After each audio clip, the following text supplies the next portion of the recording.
Nós vamos ler 3 referências. A primeira delas, segundo livro de Reis, capítulo 20, a partir do verso número 1. Segundo Reis, capítulo 20, verso número 1. Naqueles dias, adoeceu o rei Ezequias de morte. E o profeta Isaías, filho de Amós, veio a ele e lhe disse: assim diz o Senhor, põe em ordem a tua casa, porque morrerás, e não viverás. Então, virou o rosto para a parede e orou ao Senhor, dizendo: ah, Senhor, ser servido de te lembrar de que andei diante de ti em verdade e com o coração perfeito, e fiz o que era reto aos teus olhos. E chorou Ezequias muitíssimo. Sucedeu, pois, que não havendo Isaías ainda saído do meio do pátio, veio a ele a palavra do Senhor, dizendo: volta e dize a Ezequias, chefe do meu povo: assim diz o Senhor, Deus de Davi teu pai: ouvi a tua oração, e vi as tuas lágrimas, e eis que te sararei, ao terceiro dia subirás à casa do Senhor, e acrescentarei aos teus dias 15 anos. Amém. Agora, por favor, vá para 2 Timóteo, capítulo 4, verso 6 em diante. Porque eu já estou sendo oferecido por aspersão de sacrifício, e o tempo da minha morte está próximo. Combati o bom combate, acabei a carreira e guardei a fé. Desde agora a coroa da justiça me está guardada, a qual o Senhor, justo juiz, me dará naquele dia. Ah, e não somente a mim, mas também a todos os que amarem a sua vinda. Procura vir ter comigo depressa, Timóteo, porque Demas me desamparou amando o presente século. Amém. E a última referência, por favor, abra sua Bíblia no Evangelho de João, capítulo 12, verso 20. Ora, havia alguns gregos entre os que tinham subido a adorar no dia da festa. Estes, pois, dirigiram-se a Filipe, que era de Betsaida da Galileia, e rogaram-lhe, dizendo: Senhor, queríamos ver a Jesus. Filipe foi dizê-lo a André, e então André e Filipe disseram a Jesus. E Jesus lhes respondeu, dizendo: é chegada a hora em que o Filho do Homem há de ser glorificado. Na verdade vos digo que, se o grão de trigo caindo na terra não morrer, fica ele só. Mas se morrer, dá muito fruto. Quem ama a sua vida, perdê-la-á. E quem neste mundo aborrece a sua vida, guardá-la-á para a vida eterna. Se alguém me serve, siga-me. E onde eu estiver, ali estará também o meu servo. E se alguém me servir, o Pai o honrará. Agora minha alma está perturbada. Que direi eu? Pai, salva-me desta hora? Mas para isto eu vim a esta hora. Amém. Amém. Eu quero começar lendo um poema. Eu gosto muito de poesia e esse é muito interessante porque é mais do que um poema, é uma declaração, é uma confissão de Jorge Luiz Borges. Ele diz assim, preste bem atenção: se eu pudesse viver novamente a minha vida, na próxima trataria de cometer mais erros. Não tentaria ser tão perfeito, relaxaria mais. Seria mais tolo ainda do que já tenho sido. Na verdade, bem poucas coisas eu levaria a sério. Seria menos higiênico, correria mais riscos, viajaria mais, contemplaria mais entardeceres e subiria mais montanhas, nadaria mais rios, iria a mais lugares onde nunca fui, tomaria mais sorvete e comeria menos feijão, teria mais problemas reais e menos imaginários. Eu fui uma dessas pessoas que viveu sensata e produtivamente cada minuto da sua vida. Claro que tive momentos de alegria, mas se eu pudesse voltar à vida, trataria de ter somente bons momentos. Isso se tivesse outra vida. Mas como sabem, já tenho 85 anos e estou morrendo. Irmãos, a morte é alguma coisa que nós não gostamos. E eu prego até bastante sobre ela, eu falo bastante sobre ela. Porque nós somos a geração que resolveu deletar a consciência de morte. Vivemos como se não pudéssemos morrer. Vivemos como sabedores de não morrer. Vivemos apegados a esse corpo e aos prazeres que experimentamos através desse corpo.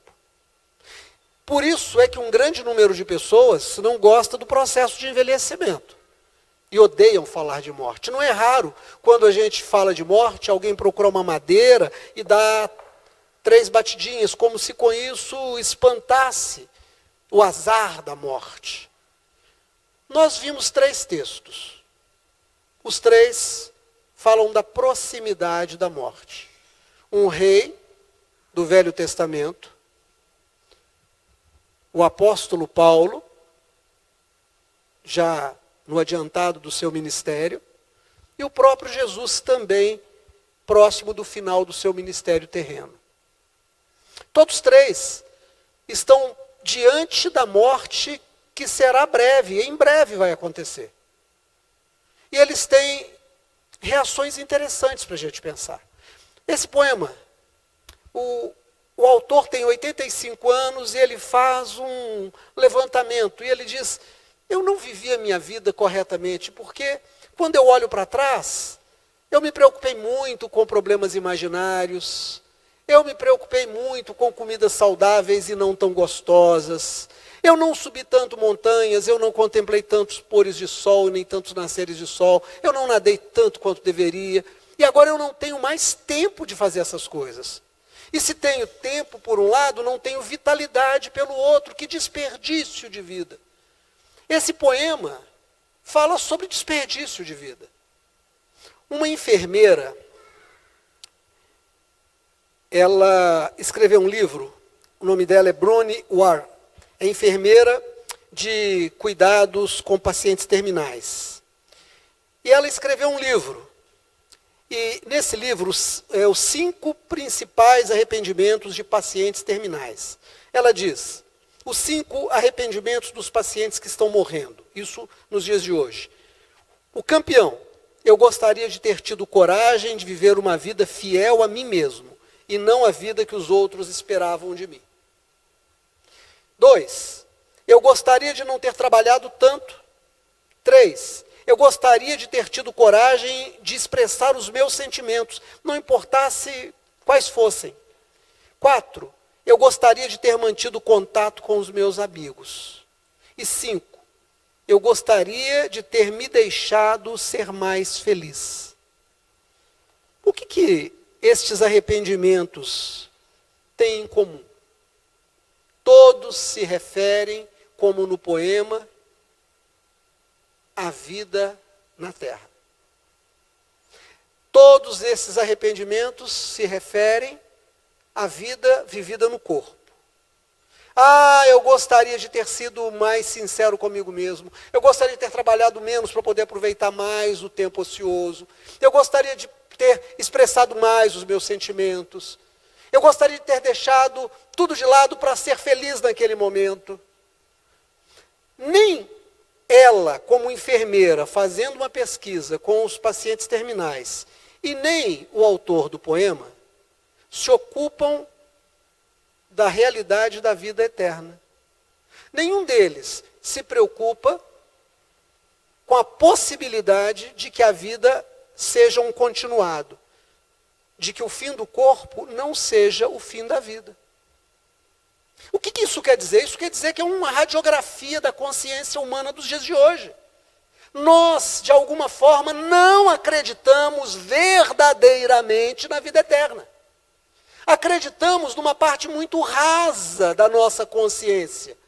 Quando nos aprofundamos, não temos certeza, não pensamos a respeito e temos muitas dúvidas. O que aconteceu com o rei Ezequias. Porque lá em 2 Reis, capítulo 20, nós encontramos um rei que recebe a visita de um profeta, Isaías, filho de Amós, e o Isaías diz para ele assim: Deus é bom.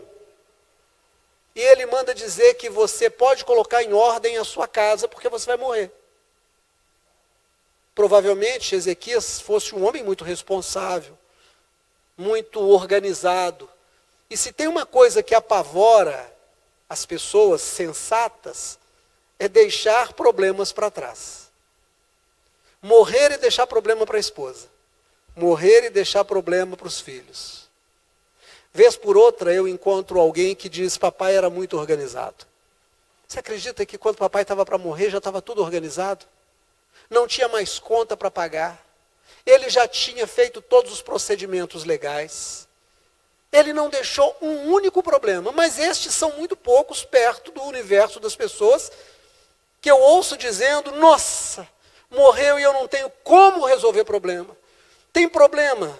Os imóveis que ficaram não foram pagos impostos, ainda está no nome do meu avô. Olha, aquele carro está enrolado, a gente não sabe, sabemos que ele tem dinheiro aplicado, guardado, ele deixou dinheiro na mão dos outros, a gente não sabe quem, mamãe está passando por necessidade. Isso é que é mais comum. Ezequias era um homem preocupado. E aí o profeta chega para ele e dá para ele a notícia: você vai morrer daqui a alguns dias. Mas o Senhor te dará tempo para colocar a sua casa em ordem. Você não vai deixar nenhum problema para o reino, nem para a sua família. Você vai ter tempo de organizar isso. Irmãos, ele vira para a parede, ele esquece quem está do lado dele, ele esquece que é rei. E a Bíblia diz para nós que ele chorou muitíssimo. Ele tomou um susto. Ele não queria morrer de jeito nenhum, ele se agarra à vida da terra. E ele diz para Deus, ele não diz de Deus, ele não diz para homens, ele diz para Deus: tu sabes que eu ando na tua presença, tu sabes que eu faço a tua vontade. E o Senhor sabe, eu não quero morrer, eu ainda gosto dessa vida, eu quero essa vida. E ele chora tanto, que antes que o profeta chegasse na própria casa, ele estava já a caminho, Deus o chama e diz: volta lá e fala para Ezequias, que eu ouvi a oração dele, pode parar de choreiro. Eu vou dar para ele 15 anos de vida. 15 anos a mais. O que aconteceria se nessa noite o anjo do Senhor visitasse você em sonho, em visão, ou se um profeta de Deus... Profeta sério, eu não estou falando profeta de profetada. Porque tem muita profetada hoje em dia.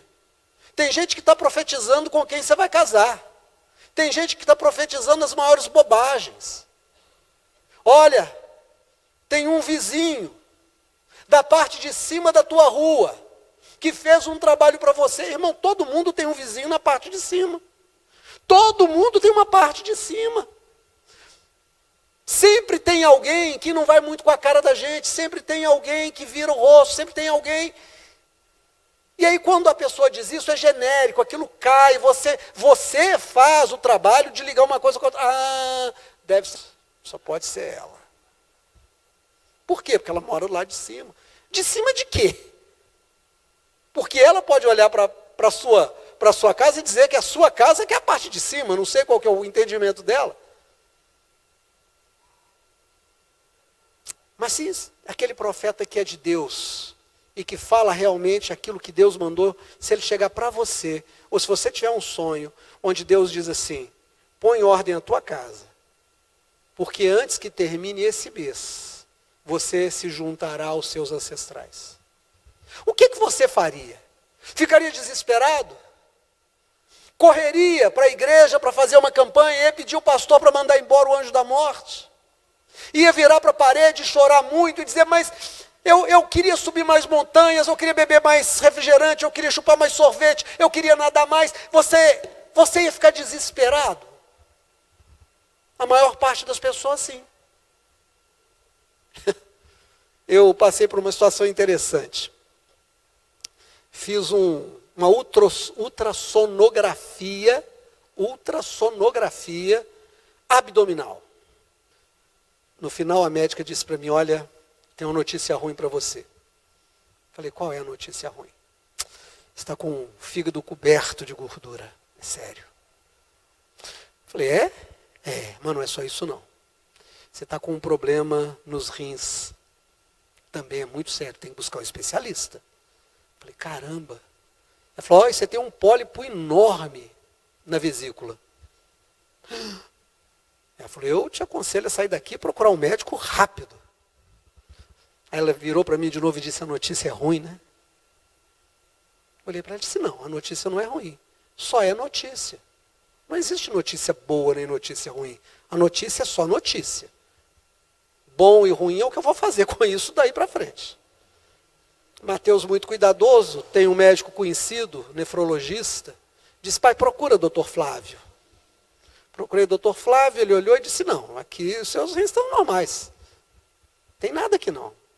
Tem uma coisinha aqui, mas a coisa que eu tenho, você tem, todo mundo tem. Menos mal. Dos 3, 1 já saiu, né? Mas a gente não deixa de procurar na internet para saber, né? Pólipo de 1 centímetro pela minha idade é câncer. Olhei lá, recomenda-se a extração, porque com 1 centímetro é câncer. Procurei o médico. Falou, olha, estou olhando aqui, gordura no fígado, tem nada disso não, viu? O que você tem, eu tenho, todo mundo tem, está normal. Não sei o que essa médica aí viu aqui não. Mas para de comer muito carboidrato, muito açúcar, vai ficar bacana, mas o que eu faço, você também tem que fazer. E esse pólipo? Não, aqui dá tempo, daqui 1 ano, daqui 2, você tira isso. Numa próxima consulta, sair de lá aliviado, é bom, né? Irmãos, mas o exame disse que eu estava mal. Se você recebesse essa notícia, como é que você reagiria? Você ia ficar desesperado? Está tudo ruim. A gente veio para morrer. A gente veio para morrer de velhice, de doença, de crime ou de acidente. Não importa que eu vá morrer, importa como eu estou vivendo. Se eu estou vivendo, ainda que religioso, porque Ezequias era homem de Deus, ainda que religioso, mas apegado a este mundo, eu vou ficar desesperado, porque eu não acredito de verdade na vida eterna. Eu fico desesperado porque eu não tenho esperança. Eu acredito que aqueles que morreram eu nunca mais vou ver, não vou ver meu pai, não vou ver minha mãe, não vou ver meu tio, não vou ver os irmãos queridos de fé. Eu não tenho esperança. Então eu choro copiosamente, eu tenho medo da morte, eu quero me agarrar à vida. Não é possível que o meu rim esteja com problema, não é possível que eu tenha um pólipo, não é possível. E quanto ao pólipo, na verdade, eu até extraí a vesícula, porque alguns meses depois o médico me ligou e disse, olha, o negócio é sério, temos que tirar isso. Eu pensei comigo, engraçado, eu tinha 1 ano, 2, agora ele me liga dizendo, poucos meses depois, então tá, vamos tirar, né? No outro dia entra ele no quarto, eu e Simone lá, ele entra e falou, pois é, rapaz, o exame disse que você tinha um pólipo de 1 centímetro. Irmãos, eu tenho isso documentado. Tinha não, sua vesícula estava limpa, tinha 2 pedrinhas assim, do tamanho da ponta de uma caneta. Então, na verdade, não houve uma extração, houve uma amputação. Porque não precisava ter tirado. Mas também não faz falta nenhuma, a verdade seja dita. Como do mesmo jeito, vivo do mesmo jeito. Como nós reagimos à ideia da morte? Sabe o que faz a vida valer a pena? É você olhar para trás, não com arrependimento do poeta que eu li o poema dele, e nem das pessoas com quem essa enfermeira conversou. É você olhar e dizer para você mesmo, eu passei pela vida e eu vivi a minha fé. Eu vivi a minha fé. A minha fé diz que eu preciso amar e perdoar. Eu estou amando e perdoando? A minha fé diz que eu devo me referir aos outros em honra. O que eu tenho falado do meu vizinho? Como eu tenho falado do meu patrão? Como eu tenho tratado a pessoa que trabalha para mim? Como eu trato os meus funcionários? Como eu trato os meus colegas? Como eu trato o meu filho? Como eu trato o meu marido? Como eu trato a minha esposa? Eu sou uma daquelas pessoas que diz para o meu marido ou para a minha esposa que ele não pode, ela não pode sair sem mim. Eu quero saber tudo, eu sou eu sou um terrorista na vida dessa pessoa, o meu ciúme me faz um terrorista, uma terrorista, eu sou alguém que pega o celular para ficar fiscalizando, como se eu tivesse o poder de controlar a vida de alguém. Eu sou alguém que olha para os outros e apenas vê pecado e diz: fulano vai para o inferno porque é gay, aquele vai para o inferno porque é de direita, aquele não é de Deus porque é macumbeiro, aquele não é de Deus. Eu sou alguém que olha para a vida de tal forma que eu faço a vida ficar mais amarga. Esse tipo de gente, ainda que esteja na igreja, ainda que diga crente, ainda que tenha uma confissão de fé, é erva daninha, não é árvore frutífera. Eu gosto do Salmo número 1, porque diz que o homem que teme a Deus, bem-aventurado aquele que não anda no conselho do ímpio, que não se detém no caminho do pecador, que não se assenta na roda do escarnecedor. Ele é como uma árvore que está plantada junto de um rio, as suas raízes estão ali bebendo da água, por maior que seja a seca, as suas folhas não murcham e o seu fruto vem no tempo certo. A árvore frutífera. Mas tem gente que é tão amarga, tem gente que é tão ruim, tem gente que está na igreja, mas só vê coisa ruim, só fala coisa ruim, divide igreja, fala mal, faz coisas erradas. Esse vai chegar no final da vida e vai ficar desesperado e vai dizer: eu queria subir mais montanha, eu queria... Sim, porque a sua vida é só a vida da carne, não é vida do Espírito. Mas quando nós somos para o apóstolo Paulo, escrevendo ao Timóteo, ele diz algo muito lindo, porque ele começa dizendo assim: porque eu estou sendo oferecido por aspersão de sacrifício. Aspersão de sacrifício era quando o sangue do animal imolado era jogado, aspargido, jogado. Ele diz: o meu sangue já está sendo jogado, eu sei que eu já estou morrendo. E aí olha o que ele diz: o tempo da minha partida está próximo, combati o bom combate, acabei a carreira e guardei a fé, desde agora a coroa da justiça me está guardada. Ele não fez como Ezequias, ele não virou para a parede e disse: eu vou morrer, não. Ele ficou alegre, ele disse: combati o bom combate. Estudamos hoje uma fala de Paulo aqui na escola dominical, Atos dos Apóstolos, capítulo 20. Paulo manda chamar os anciãos da igreja em Éfeso, ele em Mileto, e ele diz: nunca deixei de pregar e ensinar a respeito da vida eterna. Nada que fosse importante espiritualmente eu deixei de falar e de ensinar para vocês. Eu sei que vocês não verão mais o meu rosto, porque eu não volto mais aqui. Daqui eu vou para a minha morte, mas eu estou alegre. Tomem conta do rebanho de Deus. Irmãos, que diferença de Ezequias. Que diferença da pessoa que sabe que tem a vida eterna, porque Paulo continua dizendo, ele diz assim, olha aqui, presta bem atenção: desde agora, a coroa da justiça me está guardada, a qual o Senhor, justo juiz, me dará naquele dia, e não somente a mim, mas também a todos que amarem a sua vinda. Ele diz: eu sei que eu vou viver para sempre, eu sei que eu vou encontrar irmãos queridos lá, eu sei que eu vou encontrar minha família lá, eu sei que o meu Deus é verdadeiro, eu sei que tem uma vida eterna, eu sei que essa passagem por este mundo foi só um local de trabalho e eu trabalhei direito. Eu fiz o que eu tinha que fazer.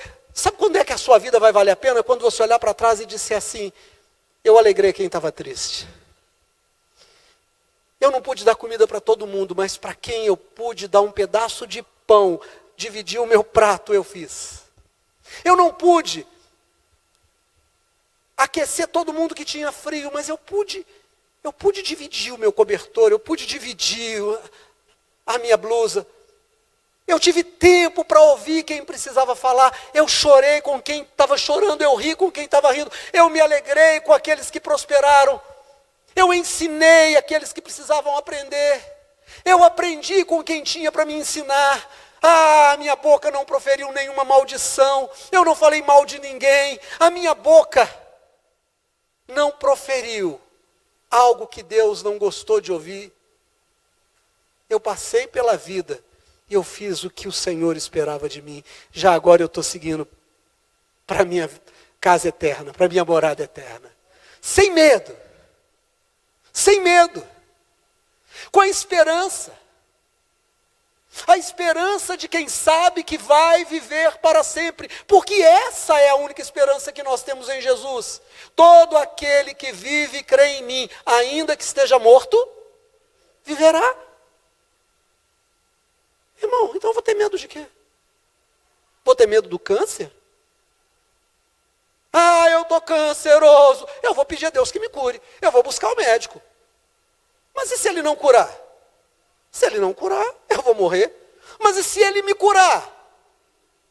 Eu vou morrer do mesmo jeito. Só que eu vou morrer de velhice, ou vou morrer atropelado, ou eu vou morrer de tiro, ou eu vou morrer. Eu vou morrer. A morte não é mais meu problema. É por isso que em 1 Coríntios capítulo 15, Paulo falando sobre o último inimigo a ser vencido, ele diz: o último inimigo a ser vencido é a morte. E aí ele diz: onde está, ó morte, a tua vitória? Onde está, ó morte, o teu poder? Jesus ressuscitou e ele já me deu a certeza da ressurreição. Eu vou viver para sempre. Você pode dizer amém? Você pode crer nisso? Você pode acreditar que quem foi na frente não morreu? Você pode acreditar que quando você entregar esse corpo para a terra e tributar a terra, porque dela você tirou a sua vida aqui, e você precisa tributar ela. Mas você não é o corpo que vai ficar aqui. Você quer ver uma coisa interessante? Um dia desse eu estava conversando com o Senhor e eu converso com ele. Mas ele te responde, pastor? Responde no meu coração, responde na palavra, na minha consciência. E aí Deus me mostrou uma coisa interessante. Nós não vamos a lugar nenhum, porque nós nunca saímos de lugar nenhum. Sabe o que aterroriza nessa vida, Thalita? É que tudo volta ao seu início. Tudo volta ao seu início. Nada muda de verdade. Você sempre volta para o lugar de onde você nunca saiu. Porque você nunca saiu da vida espiritual. Fecha os seus olhos. Fecha os seus olhos. Esse é o lugar de onde você nunca saiu. Todas as vezes que você fecha os olhos, você realmente está nesse lugar. Quando você imagina ou você sonha, é o seu corpo trabalhando através do encéfalo. Quando você fica em silêncio e consegue não pensar em nada, esse é o lugar de onde você nunca saiu. Pode abrir os olhos. Você vai para o mar, para a beira da praia, como gosta de Quênia, como gosta Quênia de ir para a praia, e você vê aquele marzão, e tem a ilusão de que você está lá. Aí à noite você fecha os olhos e você volta para o lugar de onde você nunca saiu. Você está numa cama de hospital, corpo adoecido, tomada de fios para todo lado, de mangueirinhas. Você fecha os olhos e você vai para um lugar onde nada e ninguém pode chegar, só você. Esse é o lugar de onde nós nunca saímos. Esse é o lugar verdadeiro. É nesse lugar, quando nós não pensamos, quando nós conseguimos silenciar a alma, que Deus ministra ao nosso coração as palavras inefáveis. Por isso é que Paulo diz: conheço um homem que no corpo ou fora do corpo, não sei, foi ao terceiro céu e ouviu palavras inefáveis. Quando você estiver vivendo um momento maravilhoso da sua vida, subindo montanhas, vendo mares, comendo sorvetes, fazendo tudo que Borges colocou no poema dele. Ou quando você estiver numa dificuldade, respire devagar, respire fundo e feche os olhos. Procure não pensar em nada e deixe o Espírito Santo te alcançar. Quando você chegar diante do espelho e, em vez de ver você, você vê a sua mãe, ou vê o seu pai, no seu reflexo, feche os seus olhos e você vai perceber que você nunca envelheceu. Quando você estiver para passar desse mundo para um outro mundo, que não é outro, mas é o único e verdadeiro mundo, apenas feche os seus olhos e deixe o Espírito Santo falar com você. Ele vai te ajudar. Pastor, só falou para caramba e ainda não falou sobre o terceiro texto, porque nós lemos um outro texto. Jesus está no final do ministério dele. Alguns gregos que haviam ouvido seus discursos procuram Filipe e dizem para ele: queremos, Filipe ou André, queremos falar com Jesus. Os dois vão até Jesus e dizem: olha, os gregos estão aí, a tua fama já ultrapassou Israel. Agora é gente de fora do país que está querendo falar com o senhor é um sucesso. O senhor é um sucesso. Jesus disse: chegou a minha hora. Chegou a minha hora.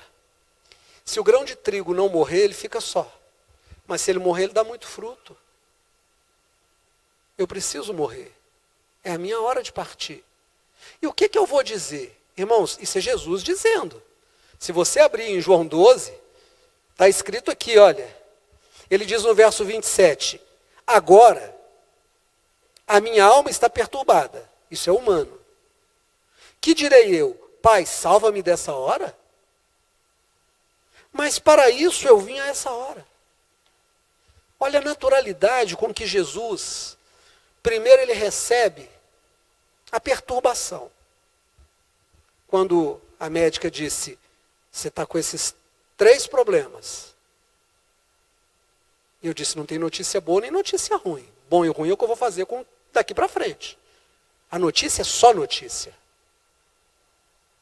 Houve uma perturbação, uma balançada. Alguma coisa mudou. Isso é ser perturbado, é balançar. Mas não houve desespero. Não há desespero.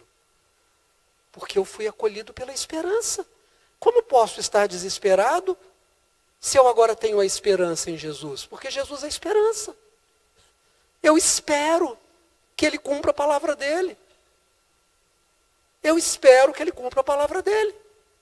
Eu e o irmão Albertino ontem fomos levar alguns pães e algumas roupas, é um trabalho que ele faz com alguns irmãos da Quadrangular, e eu pude ir com ele. E nós combinamos de que eu o esperasse na porta da igreja entre 19 e 19h15. Ele esperava que eu estivesse aqui. Eu esperava que ele passasse aqui. Era um acordo, nós dois tínhamos um acordo. Eu fiquei esperando, parei o carro desse lado e fui lá para o outro lado. Aliás, eu vou até te dizer um negócio, viu? Quando você parar o carro em algum lugar, não fique dentro do carro à noite, não dê bobeira. Se possível, atravesse a rua e fique do outro lado, meio escondido. Porque se aparecer algum bandido para fazer alguma coisa, você não está ali, você está de longe assistindo a cena. Mas fique do outro lado, num lugar seguro. Lembra, irmão, que eu estava lá do outro lado? E o irmão Albertino veio com uma certeza: o pastor vai estar lá. Eu e Jesus, você e Jesus, temos um acordo. A vida eterna. O Nilson tinha um acordo com o Senhor. Então não há de imaginar que ele esteja morto. Porque se ele estiver morto, tudo que nós aprendemos de Jesus virou mentira. E se tudo que Jesus falou é verdade, ele está vivo. Simples assim. Irmão Ronaldo. Irmã Lídia, lembra dela, Mateus? Maravilhosa irmã Lídia, abençoada irmã Lídia, a senhora de idade que evangelizava, foi minha coleguinha de visita durante muito tempo. Morreu fazendo a obra. Ela com os irmãos, eles me segura que eu vou cair. Quando caiu, já tinha partido. Ela tinha uma esperança no Senhor. Se tudo que o Evangelho fala, se tudo que o Novo Testamento fala, se tudo que a Bíblia fala é verdade, essas pessoas estão vivas. Se tudo que a Bíblia fala é verdade, a morte não é verdade, é uma ilusão. E a minha vida só vai valer a pena se eu viver para Jesus. A minha vida só vai valer a pena se eu fizer a vontade de Deus. Porque se eu me apegar a esse mundo, eu não conheço Jesus. Eu posso até parecer crente, eu posso falar igual crente, eu posso cantar igual crente, eu posso dizimar igual crente, mas eu não sou crente, porque eu não creio. Porque se eu creio, eu vou mudando a minha vida. Irmãos, e eu vou terminar dizendo uma coisa a partir de algo que eu perguntei para o Pedro hoje. Hoje eu perguntei para o Pedro: o que é conversão? Conversão é mudança de direção.